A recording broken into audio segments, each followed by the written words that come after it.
आजम खान को मेला की जिम्मेदारी देने वाले योगी आदित्यनाथ की निष्ठा पे सवाल उठा रहे हैं। महाकुंभ में रात 2 बजे जो कुछ हुआ उसके बाद क्या हुआ ये जानना आपके लिए बेहद जरूरी है। आज हम आपको महाकुंभ की 2 घटनाओं को दिखाते हैं। पहली घटना है 10 फरवरी साल 2013 की। तब अखिलेश यादव सीएम थे, आजम खान मेला मंत्री बनाए गए थे। रेलवे स्टेशन का ब्रिज टूटने से 42 भक्तों की मौत हो गई।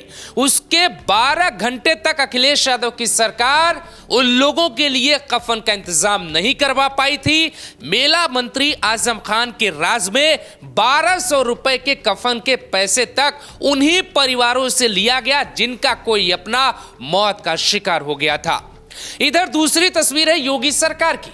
जब महाकुंभ में रात 2 बजे हादसा होता है उसके कुछ मिनट बाद ही एनर्जी कमांडो ऑपरेशन हेल्प चलाते हैं। जो हो चुका था उसको बदला नहीं जा सकता, पर यूपी पुलिस और योगी सरकार ने कम से कम 500 से 1000 लोगों की जान बचा ली।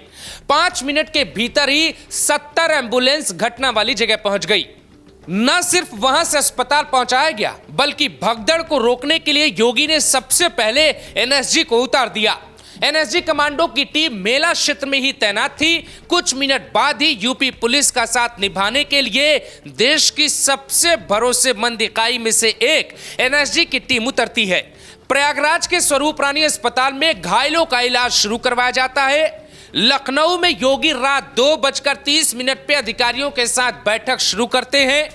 2:00 पर ही घटनास्थल पे डीआईजी वैभव कृष्ण पहुंचते हैं। उसी वक्त मेला की जिम्मेदारी संभाल रहे डीएम विजय किरण आनंद भी पहुंच जाते हैं। मेले में भगदड़ की खबर आग की तरह फैली। जहां हादसा हुआ था वहां कई लाख लोग मौजूद थे। यहां से ऑपरेशन शुरू होता है। योगी आदित्यनाथ की सरकार ने तय किया स्नान नहीं रोकेंगे, घाट से किसी को नहीं लौटाया जाएगा। आनन फानन में मीडिया पहुंची। भगदड़ की तस्वीर रात 4 बजे तक मेले में मौजूद हर किसी के फोन में पहुंच गई। सुबह होते ही मेले की तरफ जा रहे लाखों की संख्या में भक्तों को प्रयागराज के आसपास के जिलों में रोकने का आदेश जारी कर दिया गया। कुछ तस्वीरें वायरल हुई। दावा किया गया योगी ने महाकुंभ में बुलाया था पर उनकी पुलिस लौटा रही है। एक शहर की क्षमता होती है, उस क्षमता से कई गुना ज्यादा भक्त वहां पे पहले से ही मौजूद थे। भगदड़ की खबर के बाद भगदड़ की और भयानक स्थिति बनने की संभावना थी, जिसे योगी की सरकार ने बहुत तरीके से कंट्रोल कर लिया। भगदड़ की स्थिति ऐसी थी कि वहां हर जगह खतरा मंडरा रहा था। सुबह योगी यूपी के प्रमुख अधिकारियों के साथ दोबारा बैठक करते हैं। रात को 2 बजे घटना घटी। 3 बजे तक प्रशासन ने न सिर्फ मलबा हटवाया बल्कि रास्ता क्लियर करवाया। सुबह कुछ विरोधियों ने हवा उड़ाई कि हादसे के बाद योगी सरकार ने पैर पीछे खींच लिए हैं और अब 13 अखाड़ों का स्नान नहीं होगा। लेकिन सीएम योगी ने अखाड़ों के प्रमुखों से बात की। तय हुआ कि स्नान भी होगा, हेलीकॉप्टर से पुष्प वर्षा भी होगी और अखाड़ों के संत भी शाही स्नान का हिस्सा होंगे। कितना दुखद फैसला होता है किसी व्यक्ति के लिए जो खुद भी संत हो और अपनी पूरी निष्ठा के साथ महाकुंभ का आयोजन करवा रहा हो। एक तरफ मेले में भगदड़ थी, दूसरी तरफ पुष्प वर्षा हो रही थी, तीसरी तरफ सीएम योगी की आंखें भी भर आई। रात भर मीटिंग कर भगदड़ को संभालने के दौरान योगी का एक वीडियो आया जिसमें वो भावुक होते नजर आए। एक संत को क्यों रोना पड़ा? क्या मेला शांति से संपन्न हो इसकी जिम्मेदारी सिर्फ सरकार की होती है या आम लोग भी महाकुंभ जो गए थे उनकी भी जिम्मेदारी तय की जानी चाहिए?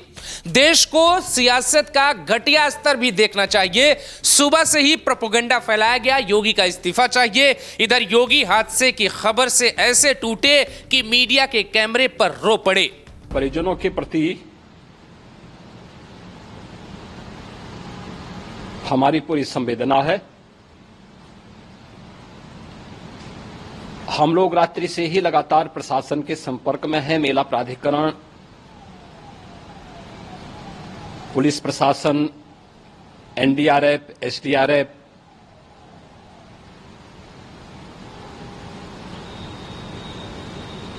और भी अन्य जितने भी व्यवस्थाएं हो सकती थी उन सबको वहां पर तैनात किया गया है। मौत का अफसोस अगर योगी को नहीं होता तो वो क्यों रोते? साल 2013 के महाकुंभ में जब हादसा हुआ तो आजम खान को जिम्मेदार नहीं माना गया। आजम खान इकलौते ऐसे मेला मंत्री रहे जिन्होंने महाकुंभ का आयोजन तो करवाया पर गंगा में डुबकी नहीं लगाई। सोशल मीडिया पे योगी के खिलाफ मुहिम चली, हंसने वालों की संख्या बढ़ती चली गई। अखिलेश यादव के पोस्ट पर ही कौन लोग हंस रहे हैं, जरा ध्यान से देखिए। ये अखिलेश यादव के अलग अलग पोस्ट हैं, इसमें हंसने वालों की संख्या देखिए, इनका नाम देखिए। ये कौन लोग हैं जो यूपी में एक घटना पर जश्न मना रहे थे। पाकिस्तान की तरफ से कई पोस्ट वायरल की गई, जो हुआ उसे बदला नहीं जा सकता था, लेकिन योगी ने साबित कर दिया कि वो क्यों देश के सबसे होनहार मुख्यमंत्री हैं। हादसा होने के बाद कैसे सिर्फ कुछ घंटों में ही भीड़ के बीच मदद के साथ माहौल को कंट्रोल कर लिया गया। मानव इतिहास हजारों साल पुराना है। एक इतिहास में कभी भी इतनी बड़ी भीड़ एक शहर में एक बार में जमा नहीं हुई। हालांकि प्रशासन, सरकार और मेला में मौजूद भक्तों के बीच कोऑर्डिनेशन की कमी जरूर नजर आई। ये हादसा नहीं होता अगर अधिकारी थोड़े भी सजग होते। और इस बात से योगी आदित्यनाथ इसलिए भी नाराज हैं क्योंकि 27 तारीख को योगी आदित्यनाथ खुद बैठक करते हैं। बैठक में अधिकारियों को कहते हैं कि कोई कमी ना रह जाए, घाट पे कोई ना सोए, लेकिन उसके बावजूद घाट पर लोग सोए, जो घटना की मुख्य वजह बताई जा रही है। कुछ लोग कहते हैं कि योगी आदित्यनाथ ने कईयों के घर तोड़े हैं तो योगी को मां गंगा ने सजा दी है। तो कुछ लोग कह रहे हैं कि अमित शाह ने गंगा में डुबकी न लगाई होती तो शायद यह हादसा नहीं होता। जबकि सच यह है कि जो योगी की निष्ठा पे सवाल उठा रहे हैं, अगर उनके अब्बा सीएम होते और महाकुंभ में 10 करोड़ भक्त मौनी अमावस्या के दिन आए होते तो भगदड़ मच जाती। तो जान सिर्फ 40 की नहीं जाती बल्कि 40,000 लोग अस्पताल में होते। मैं एक सवाल पूछना चाहता हूं दोस्तों आपसे, और इस सवाल का जवाब जनता की अदालत पे छोड़ देता हूं। महाकुंभ में जो कुछ हुआ उसका असली जिम्मेदार कौन है? क्या आप भी योगी से नाराज हैं? उनकी निष्ठा पर आप भी सवाल खड़ा करना चाहते हैं? आप योगी से क्या कहना चाहते हैं ये जरूर कमेंट बॉक्स में बताइएगा। और आपको एक और कहानी बताएंगे दूसरे एपिसोड में, जिसमें पंडित नेहरू की सरकार में ऐसी तस्वीर सामने आई, इधर 1000 से ज्यादा लोगों की मौत हुई, उधर दिल्ली में पार्टी चल रही थी। पूरा नजारा देखकर आंखों में आंसू आ जाएंगे।